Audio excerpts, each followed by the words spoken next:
Hello बच्चों, चलिए आज का हमारा प्रश्न परवल है वाई स्क्वायर बराबर 4ax के अंदर बने त्रिभुज के शीर्ष के कोटि अक्ष यदि y1 y2 व y3 है तब इनका क्षेत्रफल होगा। हमें ज्ञात करना है क्षेत्रफल क्या होगा।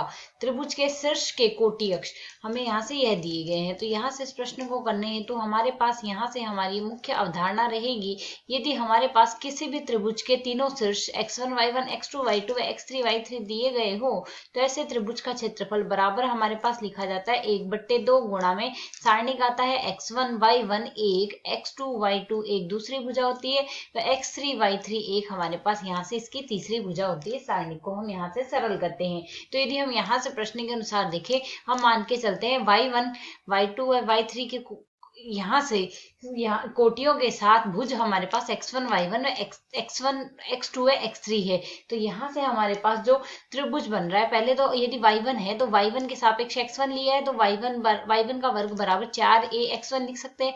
ठीक इसी प्रकार y2 का वर्ग बराबर आ जाएगा हमारे पास 4ax2 व y3 का जो वर्ग आएगा वह हमारे पास यहाँ से बराबर आ जाएगा 4ax3। तो यदि हम प्रश्न के अनुसार यहाँ से x1 ज्ञात करना चाहें तो यह आ जाएगा y1 का वर्ग बट्टे में 4a आ जाएगा, x2 बराबर आ जाएगा y2 का वर्ग बट्टे में आ जाएगा हमारे पास 4a व x3 बराबर हमारे पास आएगा y3 का वर्ग बट्टे में आ जाएगा 4a। यह हमारे पास यहाँ से मान आ जाएगा। अब यदि हम इसमें मान प्रतिस्थापित कर दे तो त्रिभुज जो बनेगा हमारे पास, त्रिभुज का क्षेत्रफल बराबर क्या बन जाएगा, सिर्फ x1 y1 x2 y2 व x3 y3 आ जाएंगे, क्षेत्रफल आ जाएगा 1/2। x1 के स्थान पर हम यहाँ से क्या रख सकते हैं, y1 का वर्ग बट्टे में 4a आ गया हमारे पास, y1 व 1 आ जाएगा, y2 का वर्ग बट्टे में आ जाएगा 4a, y2 व 1 आ जाएगा, y3 का वर्ग बट्टे में आएगा हमारे पास यहाँ से 4a, y3 व 1 आ जाएगा। यह हमारे पास यहाँ से मान आ जाएगा।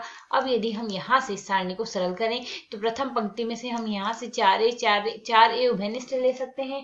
यहाँ से इसे यदि हम सरल करेंगे तो मान हमारे पास इसके लिए क्या आएगा, 4 4 4 कितना आ जाएगा हमारे पास बाहर। यहाँ पर तीनों में से हमने 4a उभयनिष्ठ लेना है प्रथम पंक्ति से, तो 4 दूनी हो गया हमारे पास 8, 1/8a आ गया। इसे सरल कर लेंगे तो y1 का वर्ग y2 का वर्ग y2 का वर्ग और y3 का वर्ग आ जाएगा हमारे पास। यहाँ से y1 y2 और y3 यहाँ से आ गया हमारे पास 1 1 1 वह हम यहाँ से लिख देंगे। इसे सरल करने के लिए हम यहाँ से नियम काम में लेंगे। यदि हम दूसरी पंक्ति को सरल करें तो दूसरी पंक्ति में से पहली पंक्ति को घटा के लिख देते हैं। ठीक इसी प्रकार तीसरी पंक्ति को सरल करेंगे तो तीसरी में से दूसरी पंक्ति को घटा के हम यहाँ से लिख देते हैं। तो सरल करने पर हमारे पास यह मान क्या लिखा जा सकता है, 1/8 है तो ऐसा कैसा लिख देंगे।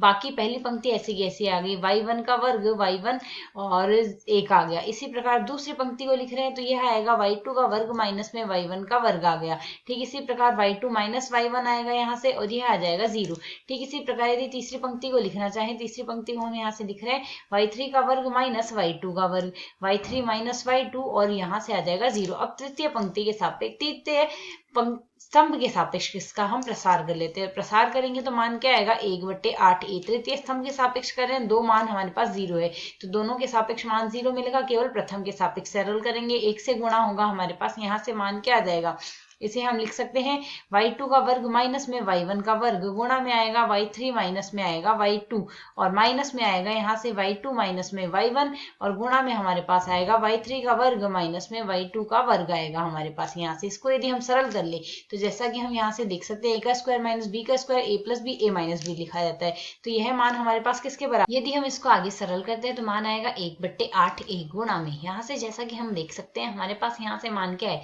y2 minus y2 square minus y1 square, जिसे हम सरल करके लिख सकते हैं y2 माइनस में लिखा जा सकता है y1, y2 माइनस में आएगा y1 और गुणा में आएगा y2 प्लस y1 आ गया हमारे पास यहाँ से। ठीक इसी तरीके से अगला मान हमारे पास यहाँ से क्या आएगा, y3 माइनस y2, तो y3 माइनस में लिख देते हैं y2, यह हमारे पास मान आ गया माइनस। इसके अगला पद यहाँ से हम देख सकते हैं y2 माइनस y1, तो ऐसा कैसा लिख देंगे, तो y2 माइनस y1 तो हम ऐसा का ऐसा लिख रहे हैं यहाँ से। बाकी का बचा हुआ पद हमारे पास क्या आएगा, y2 माइनस y1 तो लिख दिया, y3 माइनस y2 है तो y3 माइनस y2 में तोड़ देंगे और y3 प्लस y2 में हम इसे तोड़ देंगे। यहाँ से a plus B a minus B के रूप में a square minus B square को हमने सरल किया है। इसे यदि हम आगे सरल करें तो 1/8a आ गया हमारे पास यहाँ से। बाकी हमारे पास यहाँ से क्या उभयनिष्ठ आ सकता है, जैसा कि हम यहाँ से देख सकते हैं y2 माइनस y1 दोनों पदों में है तो y2 माइनस y1 उभयनिष्ठ ले लेते हैं। और यहाँ से हमारे पास दोनों पदों में और क्या मिल रहा है, y3 माइनस y2 है, y3 माइनस y2 दोनों पदों में, तो y3 माइनस y2 उभयनिष्ठ ले लेते हैं। अब बाकी जो बच रहा है वह लिख देते हैं। प्रथम पद में तो शेष रह रहा है y2 प्लस y1, और अगले पद में हमारे पास माइनस में y3 माइनस y2 शेष रह रहा है, मतलब यहाँ से माइनस लगा दिया और यह पद पूरा लिख दिया। अब यदि इसे आगे सरल करें, यहाँ से प्लस y2 से माइनस y2 कट जाएगा और सरल करने पर मान आएगा 1/8a y2 minus y1 y3 minus y2 और y1 माइनस y3, यह मान हमारे पास आ रहा है। तो यदि अब हम यहाँ से विकल्पों से तुलना करें तो 1/8a y1 माइनस y2, तो यदि हम यहाँ से देखें है हमें बन रहा है y1 माइनस y2, यह y1 माइनस y2 नहीं बन रहा, तो इसके लिए हम यहाँ से क्या कर सकते हैं, एक तो इस पद में से माइनस उभयनिष्ठ ले लें, तो माइनस उभयनिष्ठ लेके इसे क्या लिखेंगे, 1/8a y1 माइनस y2 आएगा, और जो हमने माइनस उभयनिष्ठ लिया है अगले पद में गुणा कर देते हैं, तो यह आ जाएगा y2 माइनस y3 आ गया।